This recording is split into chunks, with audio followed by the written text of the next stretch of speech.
Let me jump to a large language model, and I just want to take the next 10 minutes and kind of walk through and show you some of the stuff that I'm learning. I'm learning as well, but we can use that to start kicking up a conversation here. So let me share my screen for a quick second. So I've got a handful of queries that I did, and I'm trying to categorize them. Attribute of a particular product, product A versus X versus Y, ranking products, and what's a best product for a particular application. So I'll go through those. And for folks who haven't seen it, this is good. It's ChatHubs. It's chathub.gg. I think don't hit.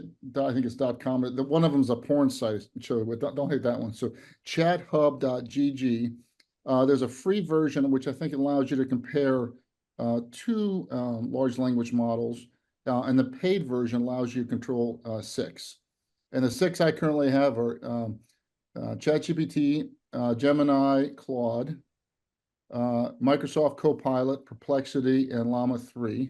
And there's also ability to add Pi, Mistral, and a handful of others. But let me walk through a couple examples. Paul? Yes. Paul, it's Liz. If you go back to that and you hit the caret, you can change those. See the caret next to them? On the screen where it says ChatGPT and the little caret. If you click on that, see, you can pick and change it. Great. Thank you, Liz. Yeah, just wanted to, I use it a lot, so just wanted to let you know. Like that's easy to, if you want to pick a different 6, that's the shortcut. And actually, I should know. I don't know which version of ChatGPT they use. I think it's 4.0 because they have me log in, and then we get a web access there. But I just want to keep it simple for now. So, so one of the ones I did was, and I know people spend millions certainly on this, are P&G diapers sustainable? So simple question, family, mom, dad might have, they're having their first kid, and they'll ask 6 robots and see what they say. And they're off to the races. If we look at Gemini in the middle has taken steps towards it. ChatGPT has made strides. Bing just really shows their commitment. Over on the right here, again, just talks about their commitment and have raised concern per Llama here. So the thing I wanted to do was take it to the next step here, ask the same question, you know, are P&G diapers sustainable? Question mark. Give a yes or no answer. Explain your rationale. So here I want the robot, I want to force a robot to a decision here. So ChatGPT, no. Bing Copilot, Microsoft, yes. Gemini here in the middle, no. Perplexity, no. P&G, or I mean Claude 3, no. And Llama 3, also no. So that's going through the robots. Now, if we go to our traditional 30-year, and I go back over to Ask Google here, I'll just ask it, are P&G diapers sustainable? And we could guess, but I think there'll be at least 5, maybe 10 sponsored. So here's the first one. They're actually doing a job here as engaged in sustainability. So it's talking about the effort.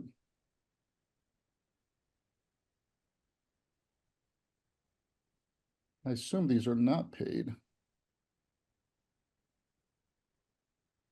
But my point here is that at least I'm giving a specific answer. Now we could ask it to be more specific. Now remember, Google's also got Gemini, and on my mobile phone, I can do Google search, and then next to it has Gemini. Easily go over that. So that's the so that's one against. That's just asking a product attribute, sustainability about one product here. Some of the marketing people I talked with said, boy, a much more common one is customers asking and comparing 2 products here. So let me close some of these screens. I'll open another chat. The ChatHub ends up as a Chrome extension. I'm not sure it works with any of the browsers, but it's a Chrome extension. I just click on it once in my top here. I can put in which are more sustainable, P&G diapers or 7th generation. So let's see what the robots say. ChatGPT, 7th generation. Bing, give us a more nuanced answer. Doesn't have a. Gemini says explicitly says both. Perplexity kind of says they're both.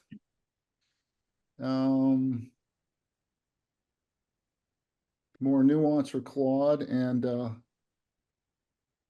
Llama 2. You can ask the same thing here. So which? Anyway, let's ask the same thing and ask it to pick one. You ask an obvious question here, Paul.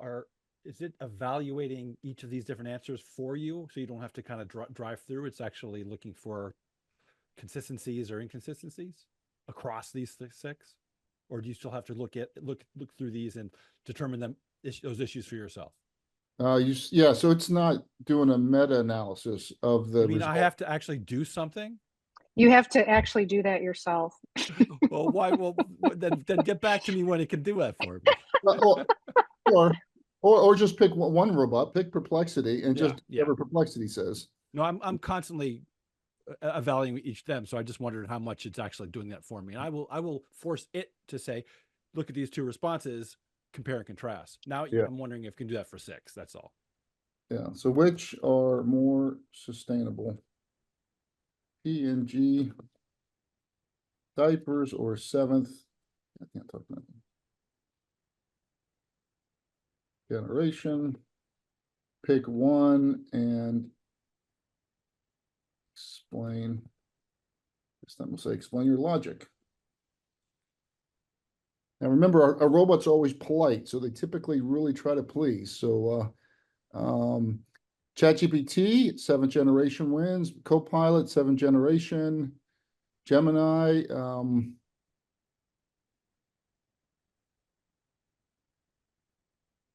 7th generation is the winner.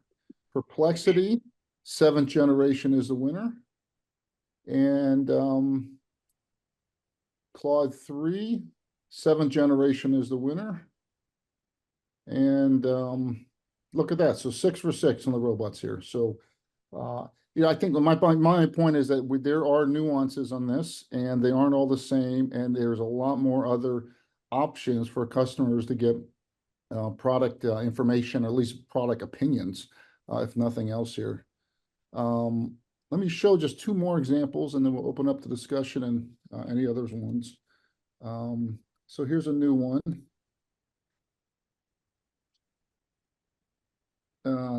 Show me the rankings of sustainable diaper brands from most sustainable to least.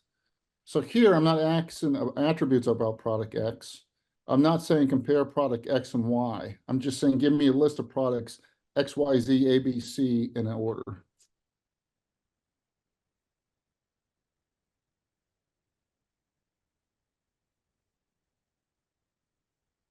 And if you notice, this is diapers. So over in Llama 3, they actually have the Honest Company showed up as their top, even though the Honest Company really hasn't come up in a lot of discussions before. Bing's got Diaper Bamboo as the top brand. ChatGPT has a 3rd one. Gemini actually gave us pictures. That's helpful. Thank you. And they have in their top one as Diaper. Diaper Claude is 3 here. So this is actually a little more varied, the output. So a common question, at least rankings, is having the robots actually come up with different answers. And then the last thing I want to show is a real live use case. And this is, I think, Rosemary, to your point, I bet my Google usage has dropped at least 25%. Now, part of it is because I'm actually really trying to use the LLM robots that we call them, but also is that it's just better. So here's what I wanted. I wanted a battery. I've been doing a lot more traveling, so I wanted the best battery pack for this MacBook Pro. So let's first go to Google. What is the best battery bank for a MacBook Pro? And they've given me a bunch of sponsored ads on top. And best products, sponsored. You know, I probably would have started looking at with ZNet or a few other problems. I would have popped in to see what Reddit discussions are. I probably would have gone, after I picked two models, I would have then gone to Amazon with those two models and looked and read some of the reviews. Instead, I went to, let me just do in the window. I went to custom chathub.gg. What is the best battery pack for MacBook Pro? Pick one and explain why. And what was very helpful for me here is how fast it was. So this was just less clicks for me, and I got more kind of opinions, if you will. Anchor came up here in ChatGPT 1. Anchor here for Claude. Anchor for Llama 3. Anchor for Perplexity. Upgreen power bank for Gemini. And Omni. Omni, although Anchor was number 2. So I ended up buying an Anchor one, but that's an example of at least another way to get product narrowed down in a category. So I knew the category and then wanted some recommendations on the best product to do that. And at least personally, I found this as a reliable, of course. I've since done this for dozens of other examples. People may have seen for July 4th, I asked it, what's the best way to cook a steak? Is it seared or reverse seared? It came four robots said sear it, and 2 of them said reverse sear. So we start in the oven with low heat.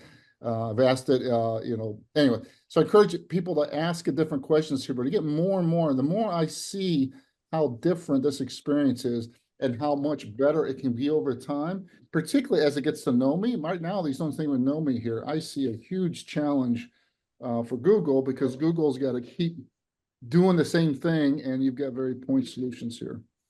So that's the end of my presentation. The comments.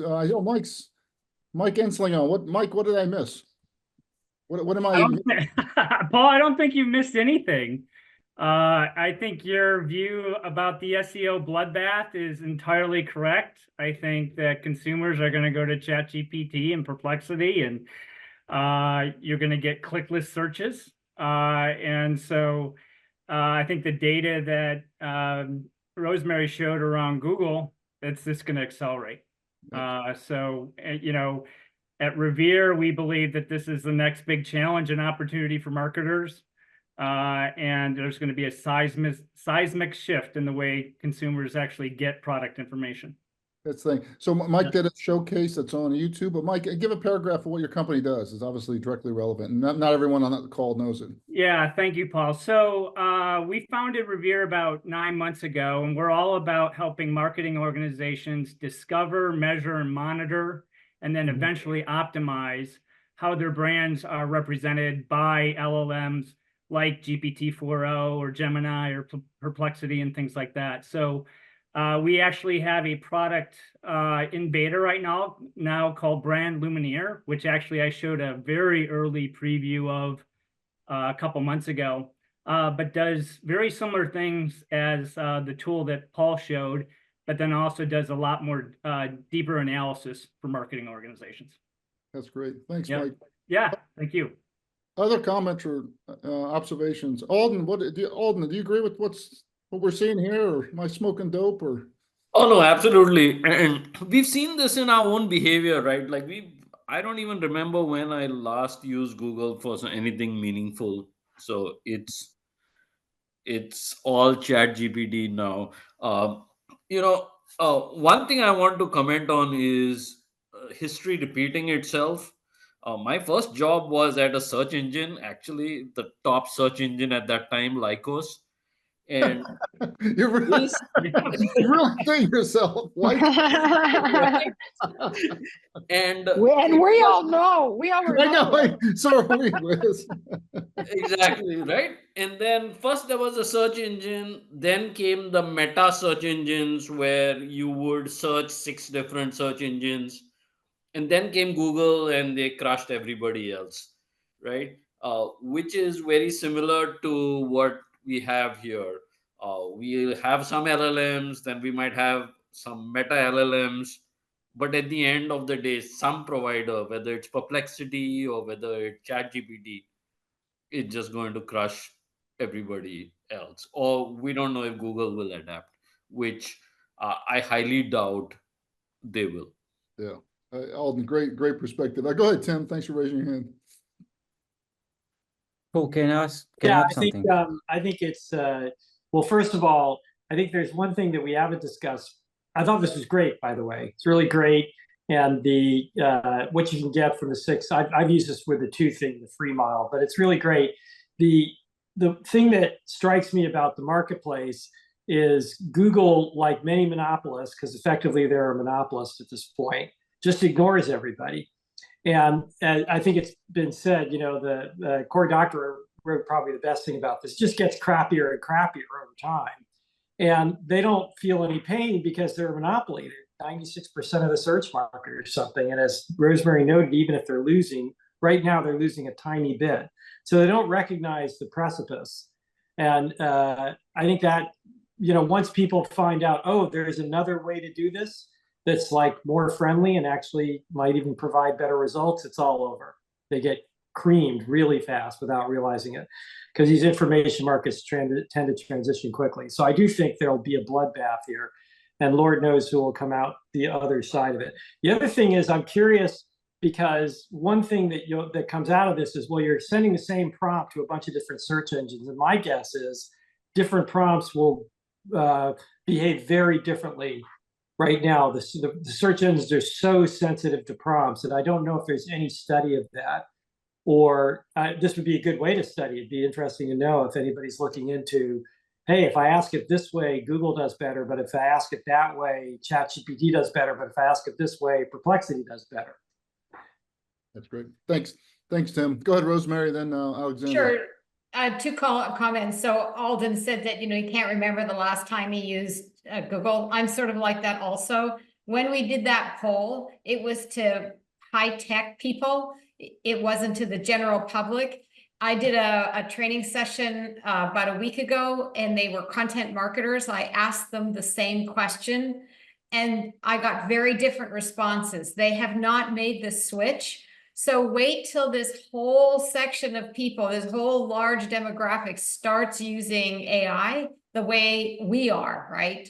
And I think that what's going to happen, to Tim's point about Google, you know, they don't even, it's not even on their radar, is this is going to make people have to spend a lot more money on paid to be ranking higher, right? Because all these little people, all the little sites, they're just going to disappear from here, because it's all going to be about brands, big brands. Thank you, Rosemary. Go ahead, Alexander, then Lucinda.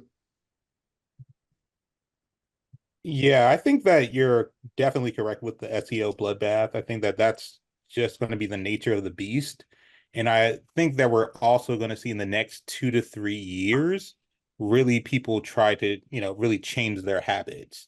And the other thing that I think that people are not factoring in as well, that's going to take away from just the SEO industry as a whole, from, like, you know, Google and all that, is that when robots come into the picture and people are addicts.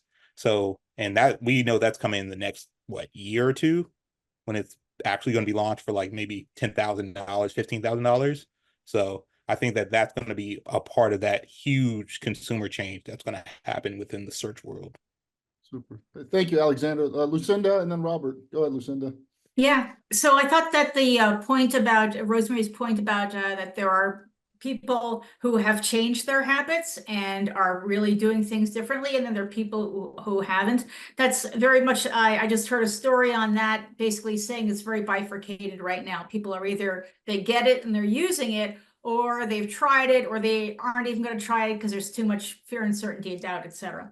But actually, one of the things I wanted to ask the group here was, you know, if you know, search engine marketing is all about influencing what shows up on the search. We talked about this, I think, a few months ago, but I'm wondering if anybody has new insights on what does it take to influence what shows up in the AI summary. You know, because I do think that if search is not going to be what people are using, people still have to find stuff. And if they're using these AI summaries, then how do you rise in the AI summaries? So I'm really curious for anybody who's like has thoughts on it or has used stuff or, you know, knows of a paper that's talking about things. What do you think? Listen, at least one Pete Blackshaw, some of us know, is very. He spent an early career at PG&E. Then he was at Nestle's global social media for like, I think, 10 years. And one point he was making is that large brands historically have never invested in their own website because it's such a poor ROI. Instead, they invested over in the social media ads. That he thinks big brands need to now start spending millions on their own branded website doing Q&A. So get the Reddit questions here. So and encourage it, make it easier to be discovered by the updates of the thing, which I thought was, you know, interesting list item on the mitigation candidates. But others for Rosemary or Lucinda's question? Yeah, Lucinda. So one of the things that we've been seeing is all the LLMs that use a sort of a different set of rules and a different set of content to actually create the responses. So understanding where the LLMs are getting their information from, Right. and then also having marketing firms manage their content on those sites is a big lever that they can use. And how do you do that? Well, if it's on your own site, then you can actually do that. And if it's on other sites, you work with others. I can put actually a paper in the chat here. We published a paper on Harvard Business Review around this whole new space called large language model optimization, or LLMO. That's great. Yep. We've got a lot of questions. We'll keep driving here. Go ahead, Robert, then Alex next, then David. Go ahead, Robert. Paul, I'm surprised you haven't mentioned our own intelligence. that post today was quite important to me. It made me understand how important it is to keep your knowledge separate. Can you comment on that? Thank you, Robert. Yeah, we've got a lot of feedback from it. It was early draft, and we're definitely going to take the feedback and hone it up a little bit, and definitely have that as one of our discussion items. John Svioklet had a little 5-minute on it a few weeks ago, but for everyone else who doesn't know, John and I published a post over this weekend of own your own data, and it's a very high level concept right now, but it's stirring up a lot of conversations. John and I believe it's more than just regulation and, you know, a couple meetings here, but that's a really big topic, but it's highly critical important both for countries, sovereign nations, 195 nations, 231 million companies, and 8.4 billion people here. But the fundamental thing is you own your own intelligence. That's really important. And these free sites will take it away from you. And I think John's said it well. You know, we've already seen the big cloud companies strip mine our location data. They strip mine our relationship data. They strip mine our behavioral data. And the question is, can they do the same thing on the cognitive side or not? Let's keep rolling here. Thanks for raising your hand, Alex, and then David. Go ahead, Alex. Alex, thanks for joining for Europe again. Hi, everyone. So I just want to give you, at least in my opinion, a little bit different perspective of this bloodbath. I think the problem is even bigger than what we're talking about. Like, we're talking about market share of search and kind of how people are going to change their behavior in search. But actually, this 10 blue links, that's how the contemporary internet was created. So all the traffic that's going on to small businesses is relying on Google search, because if there's no Google search, then what's happened with the small business? That, I think, that's the big problem. And I think that's the reason probably Google are the last in line to implement these AI overviews or LLM answers, because they know that very well. And I think the other guys know that very well as well. I mean, OpenAI and Perplexity and everyone in that business, because the whole ecosystem with referral traffic is relying on this, especially for the small business. So big business are going to figure out how to optimize for large language model, but small business, it will be hard for them, I think. And that creates another set of problems, as you can imagine. Alex, I know you're in the business here on the technical side. What 3 years from now, what's the world going to look like? Well, I don't know, but I think that they're going to be just completely new kind of technology, which is optimizing for large language models, or I call that AIO, or artificial intelligence optimization. So the businesses needs to figure out how to do that. I think there's now even some exploration of how to do it properly to be able to rank for the AI overviews and everything that you can show even in the ChatHub. That's great. Thanks, Alex. We'll go 5 minutes over. This is such a meaty topic. Go ahead, David, and then Tim again, and then John. So it's going to be David, go ahead. interesting to see if how Brand Lumiere represents some of those functions and features. So Mike, maybe you could reply to this, but you can't count Google out, right? They have money and muscle and power and smart people, and they will get better, and that they will answer the small business stuff. But look at Amazon, who knows small businesses and knows all businesses, and Anthropic and Claude, right? They will have that local small business kind of part of their LLM. So I guess the question I'm kind of dancing around is the ChatHub functions that I kind of tongue-in-cheek asked for earlier. How do I rank this thing myself? How do I have meta summaries and all these different functions that companies like Revere might be able to include? So I guess one of the things we're talking about, I'd love to hear people's reply to this, what are the new industry, the new cottage industries, the new functions and features that we saw with the internet came up because we want more and more either industry niche or functional niche, or we'll pay for differences. So this is a great opportunity to help these smaller companies that we're even seeing on the Learning Lab get a foothold and either be bought by Google, if that's their exit strategy, or take them on because they're going to own a niche. And I'm wondering how much that is part of this group's agenda to look for those functions and features creators to make this whole experience better for us. Great. Thanks, David. Go ahead, Tim, and then John. So I just thought I'd tell one quick story because Rosemary's comments prompted it to be, and actually Alden's too. God, do I remember Lycos and all those search engines. And I remember so vividly how it changed because we were all using Alta Vista and then Yahoo and all these different search engines, the meta search engines.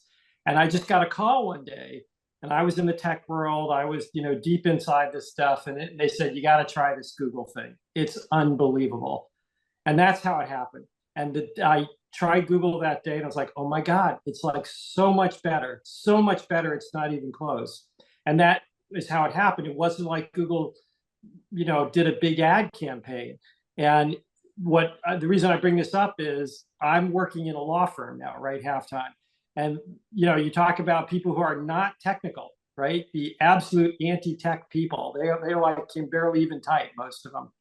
And I went to I've gone to a couple of them, and they've said, well, tell me a little bit about this. And I say, look, here's what you do. Next time you need some research, go to Perplexity. And they've come back to me, 3 or 4 of them, and said, oh my God, I don't do anything else ever anymore. I go right to Perplexity. And Rosemary made the point on the chat that, Perplexity is still really relying on Google at the end of the day, but that could change, right? But the key is you can change vendors in a heartbeat, and it doesn't have to take a big thing. It's just this kind of, oh, it's so much better. And to Rosemary's point, when the non-technical people get on the bandwagon, it's all over. So anyway, I just thought I'd relate that because I think it's happening already. And those kind of 3 and 4 things are very exponential. 3 or 4 people tell 3 or 4 other people, and pretty soon the whole market has moved. And Tim, so many of us had that experience the first time using Google and being blown away. and we can still remember that 30 years later here. And I think it's really Yeah, Yep. but just remember, milestone. Paul, you guys all remember, if you remember all those search engines, you also remember that the way local businesses were found and the way people were connected was through a phone book. It took a very long time for people to, so many businesses to be online that you could find any business online. So the transition. Relatively speaking, it was a long period of time. I think to Siokla's made this point, I've made it too. This is going to be much faster because a lot of it's already digitized. Agree, but you still have to have a way, if you're that, instead of those businesses still need to be found, they need a new way to be found using the new technology. And so Oh yeah, it's missing right now. Yep. So Tim and Christina, I actually think the killer use case right now is using GPT-4o on your cell phone, interacting with it verbally. And I agree. It is just mind-boggling. And you can actually find local businesses. I agree. That was going to be my spotlight, actually. It's you incredible. gotta use the voice interface to GPT-4o. Yeah. It's unbelievable. Yeah. Yep. Shoot, 4 thumbs up on that one. Go ahead, John, and we'll finish up. 3 quick things in a wild card. First of all, I think that back to your question, Lucinda, about what's going to happen. Robots are going to create content, which will then be rated by robots. So I think we're going to see the robot wars. And the second thing, the second thing is I'm optimistic about Google, but not because of Google, because of YouTube. Because YouTube's got a much more, you'll be able to splice advertising and narrative and so forth better into YouTube.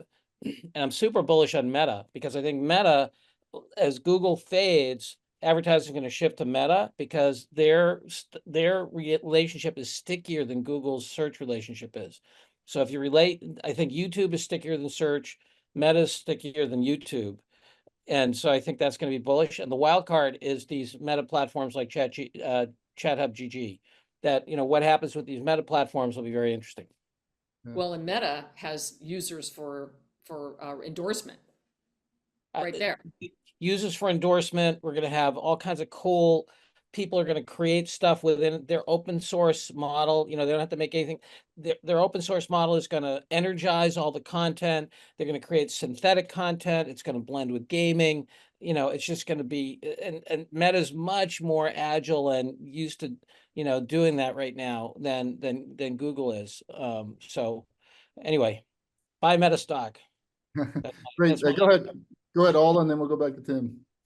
Yeah, so Lucinda had asked what can be done to influence the LLMs, and I can think of 2 things that we are doing right now. One is the cost of content production is down so much that you can just create a lot of content and pump it onto your website, which the robots will find, right? So if you're a law firm, you can just create law firm plus monkeys, law firm plus bananas, law firm plus whatever, and just shove the content onto your website. And Alden, you're not making a value judgment on lawyers there, right? You're just like no, it's just general. So on monkeys, that's the first thing. And then the second thing is, if you put a chatbot on your own website, your users will tell you what content to generate, right? Literally the conversation that your users are having with the chatbot is what you then turn around and put on your website. And now all the AI bots will find that content as well.